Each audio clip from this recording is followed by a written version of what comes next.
ሰላም ሰላም ውድና የተከበራችሁ የቻናል ቤተሰቦች እንዴት ናችሁ? እግዚአብሔር ይመስገን እኔ ደህና ነኝ።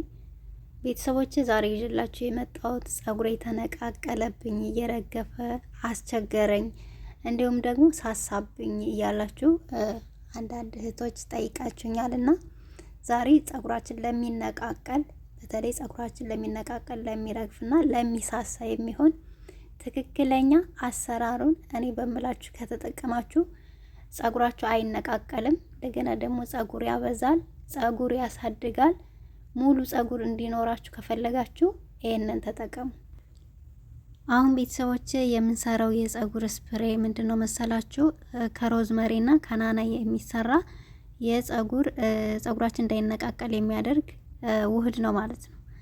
እንግዲህ መጀመሪያ የጥብስ ቅጠሉን ማጠብ ያስፈልገናል። እርጥብ ከሆነ ጥብስ ቅጠሉን ዝም ብለን እንደቆረጥን ባንጠቀም መልካም ነው ማጠብ፣ ሮዝመሪውን ማለት ነው። ደረቅ ከሆነ ደግሞ ያው መጀመሪያ አጥበን ስለምናደርገው ችግር የለውም። ከዛ በኋላ ከመጠን በላይ ማፍላት የለብንም ወይም ከመጠን በላይ ማብሰል የለብንም። በየቀኑ ነው የምንቀባው። ከዛም ባሻገር ደግሞ ከሳምንት በላይ ማቆየት የለብንም። የሰራነውን ከሳምንት በላይ ማቆየት የለብንም። የሰራነውንም ፍሪጅ ውስጥ ነው ማስቀመጥ ያለብን። እንግዲህ ከተቀባን በኋላ ደግሞ መታጠብ የለብንም። እና ቤተሰቦቼ አሁን ወደ አሰራሩ እንሄዳለን ማለት ነው። እንግዲህ የሚያስፈልገን ሮዝመሪና የናና ቅጠል ነው ብያችኋለሁ።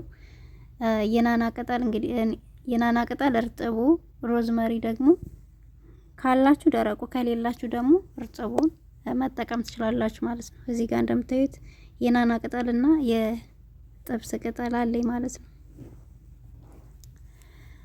አሁን ይሄንን እኔ ለአንድ ሳምንት የሚሆን ስፕሬ ነው የምሰራ ማለት ነው። ለአንድ ሳምንት የሚሆን የጥብስ ቅጠል ውሃ ነው የምሰራ ማለት ነው።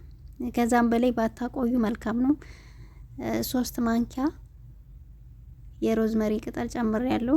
ይቅርታ አድርጉልኝ፣ አንዴ ሮዝመሪ አንዴ የጥብስ ቅጠል እያልኩኝ እና የጥብስ ቅጠል 3 ማንኪያ ጨምሬያለሁ። ከዛ በኋላ ደግሞ ትንሽ ናና እጨምርበታለሁ ማለት ነው። እንግዲህ እንደዚህ አድርጌ ከጨመርኩ በኋላ ውሃ መጥኜ እጨምርበታለሁ። 2 ኩባያ ውሃ እጨምርበታለሁ።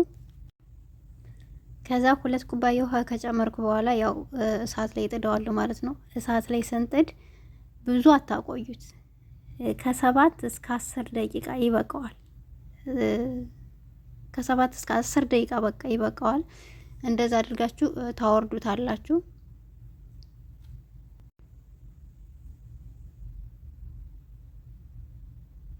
እሳት ላይ ሲቆይ ብዙ ጊዜ ከጥቅሙ ይልቅ ጉዳቱ ስለሚያመዝን እሳት ላይ ብዙ ባናቆየው መልካም ነው እና 10 ደቂቃ ቢበዛ 15 ደቂቃ ከዛ በላይ አታቆዩት። ከዛ እንደዚህ ካደረኩ በኋላ አወርደዋለሁ። ካወረድኩ በኋላ አጠለዋለሁ ማለት ነው።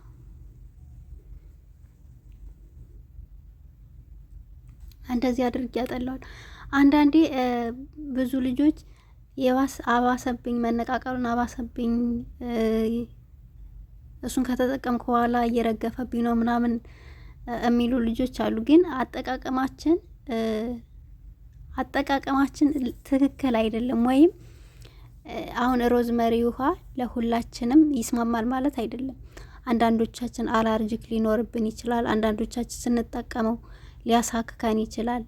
እና ግዴታ ይሄንን ብቻ ተጠቀሙ ማለት አይደለም። ማለቴ እዚህ ጋር እንደምታዩት 1 ማንኪያ የሽንኩርት ቅባት ተጠቅሜያለሁ፣ ጨምሬበታለሁ ውሃው ላይ። እናንተ የምትፈልጉትን የምትጠቀሙትን ቅባት መጨመር ትችላላችሁ። ከዛ ወደ የምንጠቀምበት እቃ እንጨምርና ያው እየረጨን ጸጉራችን እየረጨን እንጠቀማለን ማለት ነው። ይቅርታ እና ቤተሰቦች መለላችሁ ፈልጌ ነው። እንደዚህ ይሄንን ተጠቅማችሁ የሚያሳክካችሁ ወይም ጸጉራችሁ የሚነቃቀል ከሆነ ያው አልተስማማችሁ ማለት ነውና ሌላ ደግሞ መቀየር ግዴታ ይሄን ብቻ ተጠቀሙ ማለት አይደለም። ሌላ የሩዝ ውሃ መቀየር ትችላላችሁ፣ የቅርንፉል ውሃ። እሱን ደግሞ መጠቀም ነው እንጂ ይሄ መነቃቀል ያቆማል ተብሏል። ግዴታ ይሄን መጠቀም አለብኝ ማለት አይደለም። ለአንዳችን የሚስማማው ቅባት፣ ለአንዳችን የሚስማማው ውህድ ለሌላኛችን ላይስማማን ይችላልና እያቀያየርን ይሄ ካልተመቸን ይሄ ከጸጉራችን ከነቃቀለብን ሌላ ደግሞ አማራጭ መፈለግ ነው እንጂ ግዴታዬን ብቻ መጠቀም የለብንም። እና ቤተሰቦች እንደዚህ እያደረግን እንግዲህ ጸጉራችንን እየተቀባን ደግሞ አሳያችኋለሁ ማለት ነው። ይሄን ነገር በየቀኑ ነው መቀባት ያለባችሁ። በየቀኑ ውስጡን የጸጉራችሁን ውስጡን ተቀቡት። ከዛ ማሳጅ እያደረጋችሁ ዛላውን ደግሞ ጭቃ ቅባት እየቀባችሁ መጠቀም ትችላላችሁ ማለት ነው። ከምር ነው የምላችሁ። እኔ ጸጉሬ በጣም ነው የበዛልኝ። ሳስቶብኝ ነበረ፣ የሆነ ጊዜ መነቃቀል ጀምሮ ነበረ። ግን እንደዚህ አድርጌ ስጠቀመው ጸጉሬ ከየት እንደመጣ ነው ያላውቅም።